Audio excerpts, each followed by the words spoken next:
Hi. மெச்சூரிட்டிக்கு நிறைய உதாரணம் சொல்லுவாங்க. அதில் ஒரு எக்ஸாம்பிளை தான் நான் சொல்ல வந்திருக்கேன். இந்த வீடியோஸில் பேட் கமெண்ட்ஸ்லாம் போடுறாங்களே, கமெண்ட் போட்டுட்டு எப்படி அசிங்கப்படுத்திட்டோம்ல கெத்து அப்படின்னு சொல்லிட்டு அவங்க நினச்சிட்டு இருப்பாங்க. ஆக்சுவலாக அது வந்து கெத்தான விஷயம் இல்லை, பெரிய வெத்தான விஷயம்.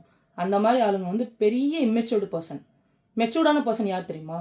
அந்த மாதிரி கமெண்ட்டை சரி வேலை வெட்டி இல்லாமல் அதை போட்டிருக்காங்க அப்படின்னு சொல்லிட்டு டெலீட் பண்ணிவிட்டு அடுத்த வேலையை பார்த்துட்டு போயிடுவாங்களே, அவங்க தான்.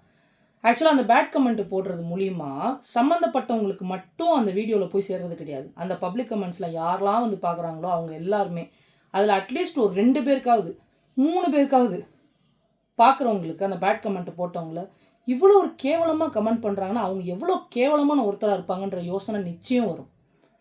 ஸோ நம்ம வந்து அவங்கள அசிங்கப்படுத்திட்டோம், கேவலப்படுத்திட்டோம் எப்படி அப்படின்னு நினச்சிட்டு இருக்காங்களே, அந்த மாதிரி ஆளுங்க வந்து ரொம்ப ஒரு இம்மெச்சூர்டான பர்சன்.